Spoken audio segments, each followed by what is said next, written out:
Pearls of Wisdom is a series of the Birth Journeys podcast where I highlight some of the most profound thoughts that each mother has shared with me.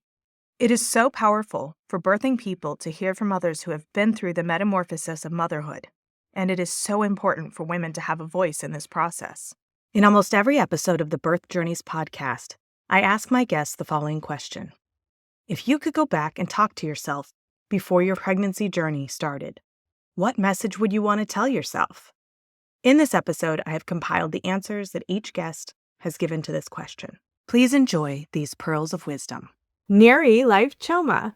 The birth story of a woman, it goes for generations. And if she feels bad and she feels that things were imposed on her, and if she feels that it was traumatic, it builds also our collective awareness at the end. And it is so important that she feels she is not only cared for, but also listened to. That people ask her questions and we're really interested in her psyche, how she feels about things and what will make her feel better. And that those people come with zero agenda. I think this is one of the biggest challenges, especially for millennials who are the people that are giving birth right now. They grew up with a very packed schedule and everything was planned so carefully by their parents. Me, my generation, guilty as charged. And they need to just show up for a very unpredictable experience. It is about performing at the peak of your ability and going through this very unpredictable, challenging, chaotic, sometimes horrific experience that at some point also involve pain, right?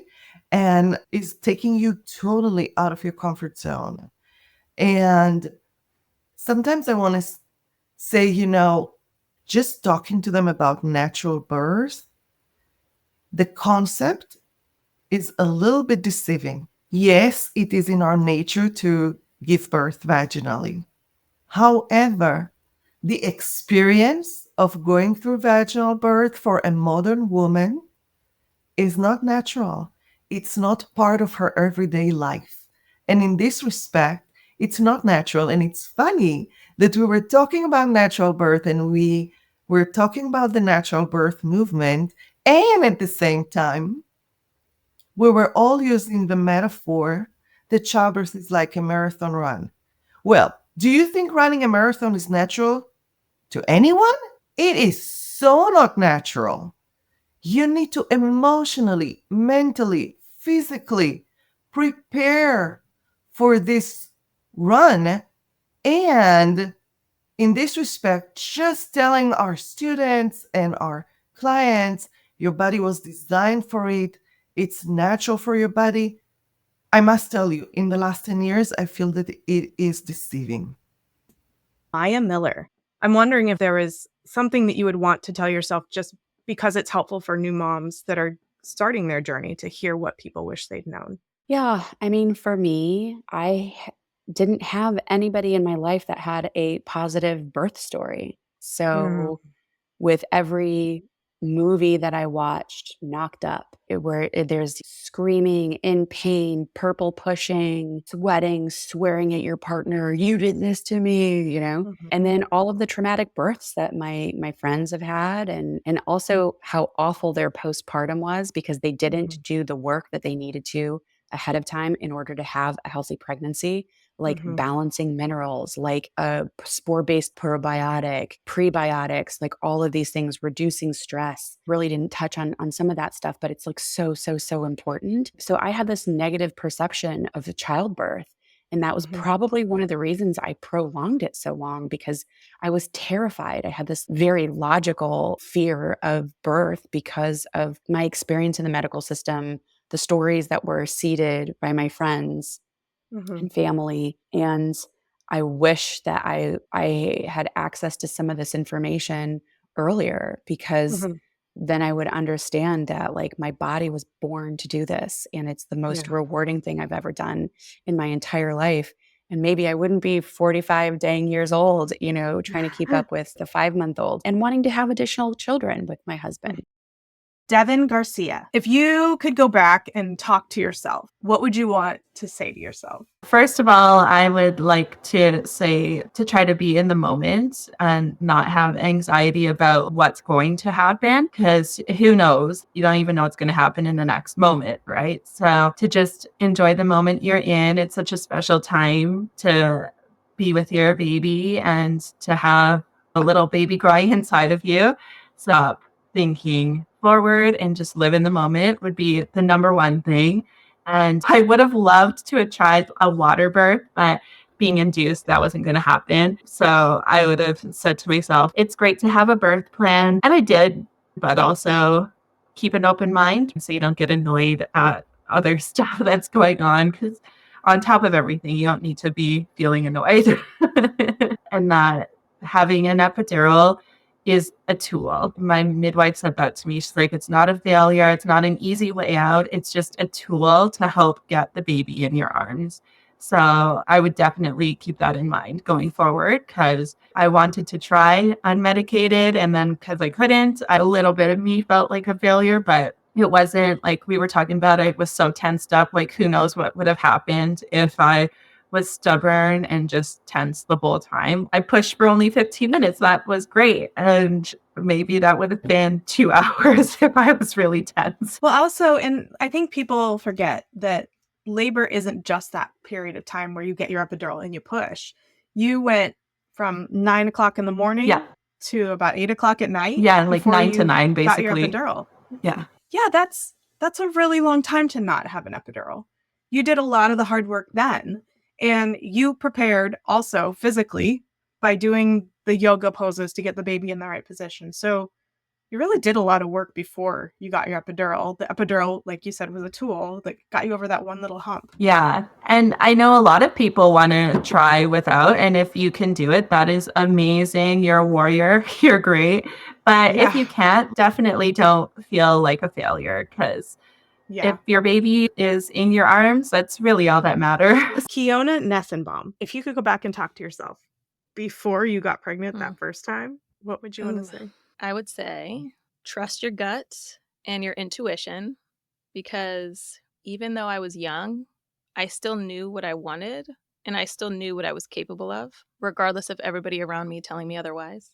And do your research. And that's might be hard because that's such a blanket statement. Do your research, But for example, I really wanted midwifery and I just didn't know what it was called at the time. I didn't know what to look for. And by the time I was postpartum, I did know, but I didn't accomplish it. And so even if I did my research back then, I may not have landed in a midwife's care, but going through the experience of not being in midwifery care, I would have chosen midwife. But I think that's it. And then if I could do it per pregnancy, can I do it per pregnancy? Oh, yes. Okay. Go for it. So with my first, I would go back and do research and look for midwifery care. For my second, I would say be proud about who's in your space. With my third, if I was to change anything about my third, it would be probably to not focus so much on the negative ways that I was feeling in my labor and pregnancy, because I was very much, my headspace when I was trying to get pregnant was hard. It took us a long time to conceive her. A lot was going on in the world and everything like that. So I felt like all of that came into my pregnancy and my birth. So I was a lot more stressed out. I carried a lot of negative or uncontrollable energy with me throughout that pregnancy and birth. And I felt it in my labor. It was the most intense. And when I was done, I was like, I'm never doing this again. And then, of course, as my daughter got older, I was like, oh, you're so cute, maybe. But I was like, nah. Because she's a Sour Patch and she will like literally kiss you and then slap you across the face and then kiss you again. So I totally get that. I had the same feelings. Steph Sellen, if you could go back and talk to yourself before that first pregnancy, do you have a message for yourself? I would definitely talk to different OBs and midwives and do more research. The swelling that I had that was so bad. And that one, I gained like 90 pounds. So I feel like there were so many signs and symptoms that something wasn't right. But I just listened to the doctor. Like, I asked a question, he said, "No, you're fine." I didn't advocate for myself at all. I just took his word for it. So, and I feel like if I would have pushed more, I don't think I would have actually been actually diagnosed with preeclampsia. Like, they could have done stuff before, but and I mean, I've had 6 pregnancies since then, and I haven't had preeclampsia yet because they induced me before, so Yeah. I would just learn more and not just take doctor's word for it. Not saying I'm a doctor, I'm just saying advocate Well, for find a yourself doctor more. that you can trust and that you Yeah. align with, and learn more yourself so that you know the Yeah. signs. Yep. Yep, that'd be it. Wendy Powell, if you could go back and talk to yourself at any point in this process, where would you want to go? And what would you want to say? Gosh, I think, see, from what I know of what happened during the births that I had, as far as I'm aware, I don't think they could have been prevented. So I don't think there's anything different I could have asked for or done or should have done. So I think if I could go back to talk to myself at that time, it would be that reassurance of you haven't done anything wrong. And that there's going to be medics that rush in and out and haven't got time. They've got a job to do. They've got a priority list. And small talk is not the top of the priority list. I get that. I think we all understand that. So I think it would be about a reassurance and a nurturing, if you like, handhold almost to say, it's okay. Just let them do what they need to do. This bit is out of your hands, and that's okay. And it's not because you did anything wrong. And if they're rushed, that's because they're really good at their job and they're getting on with it and making sure you're okay. So I think it would be a reassurance. And also what we talked about before of, for now, they're in control, but the baby's yours, the body's yours. You'll get it all back. So I think it'll be something along those lines. Yeah, I think that's really important. You'll get it all back. And then stepping into that. For the moment, we hand over, and that's okay. That's really is okay. And you make the choice to hand over. Yeah. You relinquish that. And then you decide when to take that back. Yeah. Yeah. Yeah. Remembering that you have that control. Yeah, I think a lot of moms forget that they can get their power back. Emily Finnell, if you could go back and talk to yourself during those experiences, what would you say? See, I've thought about this before. I feel like with the first pregnancy, I would just want her to relax and trust, because I didn't really get into it, but I definitely had some postpartum anxiety. I had never experienced anxiety really at all in my life until the hormones of pregnancy and childbirth. I mean, honestly, it was like a night and day switch for me. Because, I mean, when we talk about what women don't know, what you don't realize your body is going to go through, those hormones are strong. And new things come in that you've never felt before. And I was that mom that was like, is he breathing? Is he breathing? Is he breathing? I was just so afraid. I think it was just that intensity of vulnerability of loving something so much that you're terrified something could happen. And I also think I had mentally prepared myself to give birth to like a 6-month-old. And instead, this little alien came out that I was like, is he a live? He's so tiny. So I think going back, it's funny that I even say this because my dad did give me this advice at the time, but I don't think I was receptive to it. But I tended to seek outside knowledge instead of trust myself. I had to read all of the sleep training books and the parenting books. And it was like everything I read, I would like jump on board to different ideas, like sleep training or not sleep training. And my father noticed this about me and he said, I want you to put the books down and I want you to trust that you know how to be a mother. You instinctually know. Trust yourself. And like I said, I probably wasn't as receptive as I should have been, because looking back, that would be the advice I would give to myself during the pregnancy, but specifically after the pregnancy, after Everett was born. And with the second pregnancy, gosh, I feel like I just would love to let her know that whatever she thinks is going to happen, it is so much more expansive and amazing and abundant than she could ever have dreamed. Because I was so living in the moment. And like I described back when I didn't have that light at the end of the tunnel. But the truth is I had to experience all that. I don't actually regret it. I don't wish it away. I feel like it was the true experience. So I don't know. I don't know what I would say to her. I would want to just assure her that it's going to be okay. Natalie Davis, If you could go back and talk to yourself at any point in any of your birthing experiences, where would you go and what would you say? Gosh, I think I would go to all those moments of doubt and just the first thing that kind of came to mind for me, maybe it's kind of corny, is just like, you got this, like you can do this. And, if I were able to go back and give myself that support, probably that, and then like ask for help when you need it. Yeah. Be nice to yourself. You got this. And then just like ask for help. Right. Yeah. And knowing, like, put the plan in place to know who to ask. Because if you have to think about who you're going to ask and what you're going to ask, then you're just going to lay down. Yeah. You're just going to be like, it's not getting done. It's so true. Stefanie Fernandes, if you could go back to prior to your birth experience and talk to yourself, what would you want to tell yourself? That's a nice question. I think I would tell myself that the postpartum period, especially the first 6 months, are not like in the movies. Sometimes, I know that birth is not like in the movies, and I knew that. It's not like your water breaks while you're standing in the kitchen and you have this huge pond underneath you, and then you go to the hospital and the baby's here. I knew that, but I didn't know that about the postpartum period. I thought it's going to be this pink cloud that I'm sitting on, and it's perfect, and it's easy, and it's so natural. And my baby and me will be in the perfect symbiosis.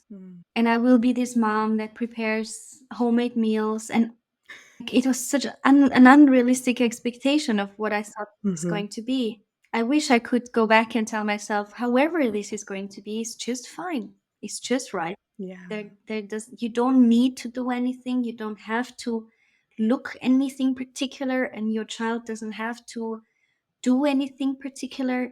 All you have to do is be there in the moment and present, and be a bit more courageous of feeling what you're feeling, because that was difficult for me. Yeah. I think all moms need to hear that. That's really good. Alex Wachelka, if you could go back and talk to yourself before this whole experience, what would you want to tell yourself? Even if it's just like reassurance. That's a really great question. Probably to just continue to trust myself and my instincts. And it's something that I tell all moms that I work with, because they're there for a reason. Whether you truly know what the issue is, I've yet, in 2 years of doing this, I've yet to meet a mom who has said, I feel like something's off, or I feel like this is the issue, and she has been wrong. Like, they're right every single time. Whether it's truly what the issue is, or we find, there's a different root cause. When a mom says, no, so-and-so said it's fine, but I think it's this, or I think something's wrong, they are right. And I think part of me as a brand new mom was hearing, well, your body's not going to keep up with him as he gets older, and thinking, that's not right. I know I can do it. I'll figure it out myself then. Or like, oh, no, the pain is normal. Well, no, you know what? There's no way this is normal. How have people breastfed children since humans existed if this is what they're feeling? And I think that's what I probably just try and reinforce that message to myself. I'll keep listening to yourself, because your instincts are there for a reason. They're telling you something. You might not know exactly what they are, but they're telling you something. So follow them. And I probably could have got breastfeeding help a little bit sooner and not experienced so much damage, because I thought this isn't normal. But then I had society's idea of like, oh yeah, it's fine. It's normal. Push on through.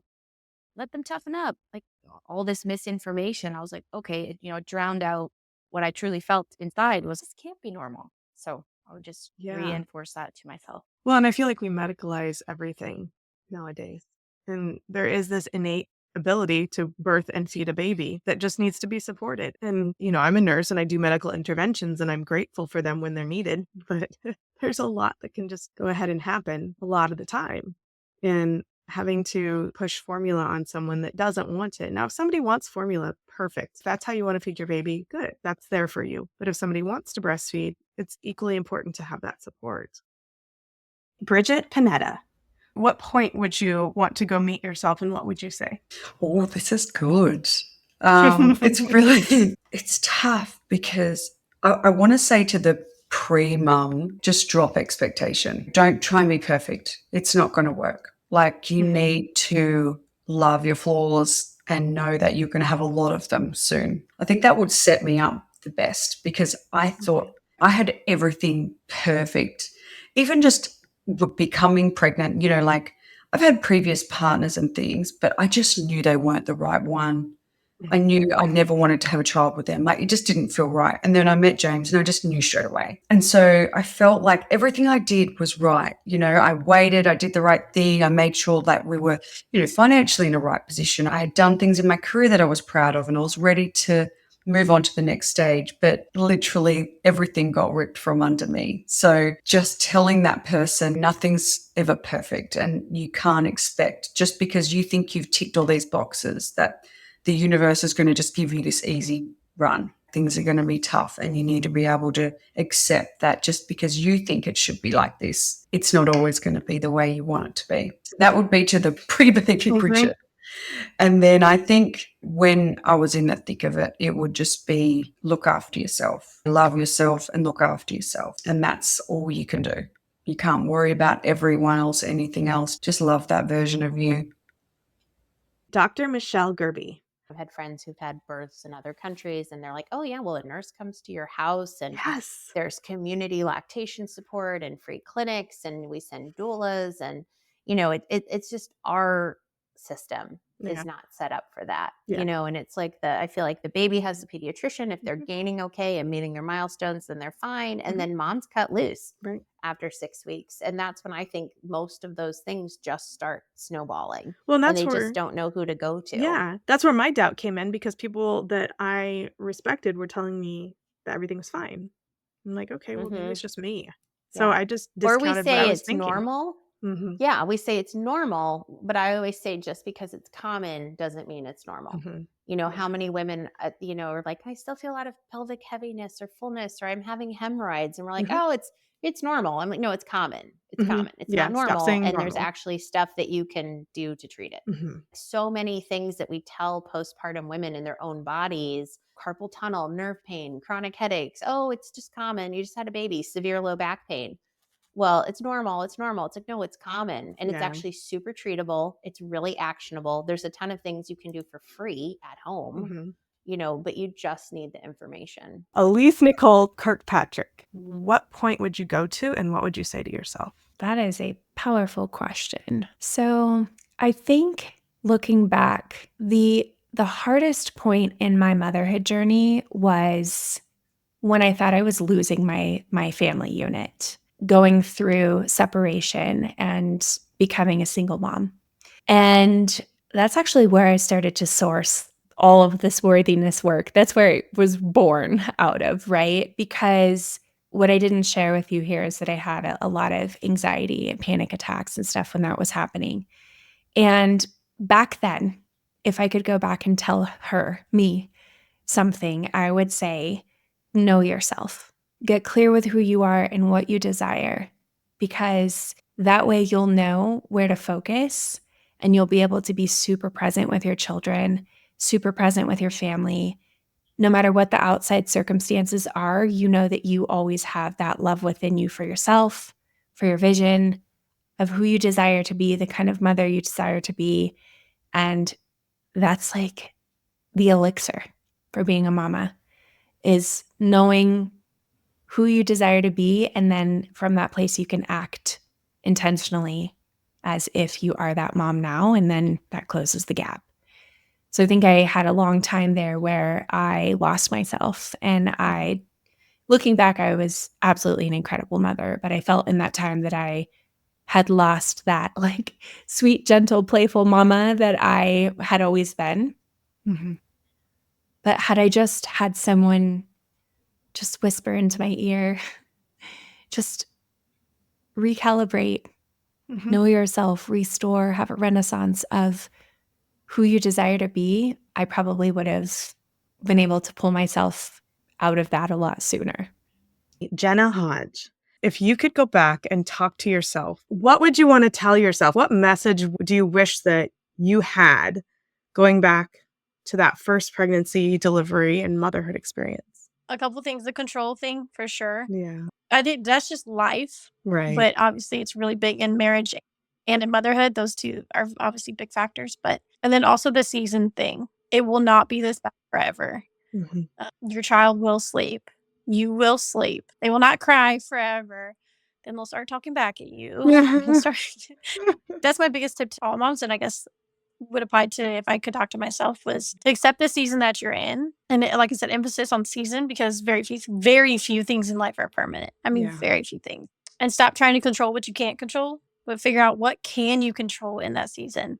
And I think that like empowers us and gives us like, oh, I can control these things. Not in a, oh no, I have all this that I have to control. Like, no, it's actually like a more of an empowering thing. Like, I have ownership of this. Let's do this kind of mentality, more of a positive direction to go versus oh, this is so overwhelming, I can't do anything. Let go of the things you can't control right now. If you're in the season of newbornhood or toddlerhood, those are hard years, but also stop trying to like put the season of school age kids into the current season of a 3 and a 1-year-old. Yeah. It's not supposed to happen. It's not meant to happen. It's unrealistic. And then you're putting unrealistic expectations on your kids, on your life, on your circumstances that just aren't there yet. Yeah. And out on like where you're at now. Because once you're in that school kid age season, you're not going back to that one probably ever again if you're done with kids, you know? So you can't get your time back and like being in the moment on those things, because obviously people say they grow up so fast and, you know, you miss this. And people are like, yeah. Especially when you're going through those years, you're like, don't tell me that. That's like the last thing I want to hear. It makes me angry or frustrated. Like my feelings don't matter in this moment. It's so hard.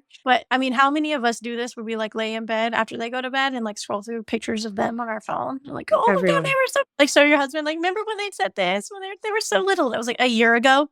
You know, a year is not that long in their 18 years of childhood, but it's so true. Like, so it helps me in those moments where I'm a go-getter. I want to be productive. I've always seen like, okay, I've got 2 seconds. Like, what can I do right now?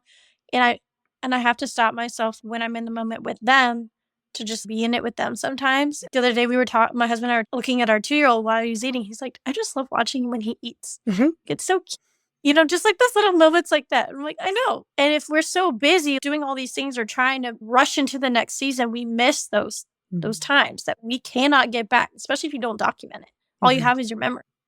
Yeah. You know, so if your brain's not there and you didn't take a picture or video of it, then it's lost and gone forever. And I don't say that to be depressing, but just kind of opens your eyes a bit. It's okay to be in the moment and also see the big picture at the same time.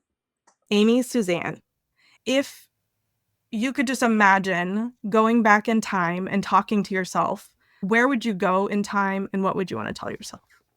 I'd probably go to the very beginning, like that first pregnancy when I was literally in the hospital by myself for weeks on end, questioning everything and really angry and confused, and just probably tell myself to calm down and start trusting the process. I thought I knew my body, but I had no idea what my body was doing. And I would probably say, just tell myself, like, calm down. There's a plan here. You're just at the start of it. It'll unravel the way it's supposed to.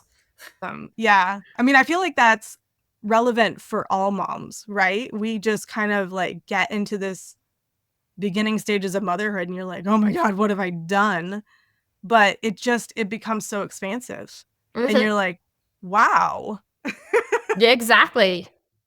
Marie Carl, what would you go back and tell yourself? Probably to rest a lot more than I did, because I was the typical young mom wanting to do everything when my kids were sleeping, you know, trying to do the laundry and make the house look impeccable, things that really don't matter.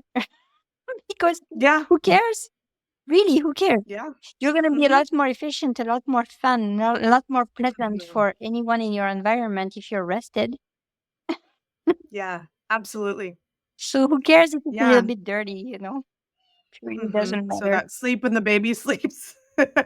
Yeah. Definitely. Yeah. Also, listen to yourself. Stop listening to everybody who wants to give you advice. Seriously, listen to yourself, because I think listening to your guts is what gets you where you're supposed to be. Very often, I took my kids to the pediatrician, or everybody around me was like, she's fine.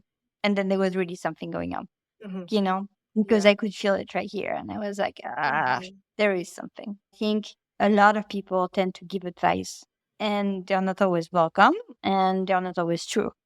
And so I think listening to yourself is the most important thing you can do as a parent. Yeah. And learn to say, I'm sorry very early on, because you're going to mess up, because we're human. And by saying sorry, you're not demeaning yourself. You're actually showing your kids how important it is to say I'm sorry. So you're teaching them something along the way. Yeah. Yeah. I agree. Emmy Kissinger. Yeah, and I would also say for me, it boiled down to trusting myself fully. Oh, In yeah. those moments where a difficult question comes up, do I trust myself to listen to my heart and say what's true for me in those moments? Will I make an aligned decision, or will I sway a little bit because of what someone else is telling me? And Yeah. like you said, get all of the information, get all the details, get all of the facts, but you still have to be able to trust yourself to make the decisions that you want to make. Yeah, we're mammals, so there will always be the opportunity for things to not go as planned. That's just how Yeah. our bodies are made. But for me, I know learning to trust myself truly started with meditation and being able to sit quietly and hear what my intuition had to say before making a decision. And that doesn't necessarily apply to birth, because you don't do a lot of sitting quietly during birth. But it's the practice, it's the doing it over and over again, where you're like I felt that ping, or I felt, I was able to articulate what I heard during the time that I was spent listening to myself. And for others, that might be prayer. Whenever we're sitting quiet, that's how we learn to listen. And then from learning to listen and take action on that information, that's how we learn to trust ourselves. One time someone told me, imagine you're rolling a dice. Before it lands, you know what you want it to land on in those moments right before it lands. So that can kind of be another guiding light.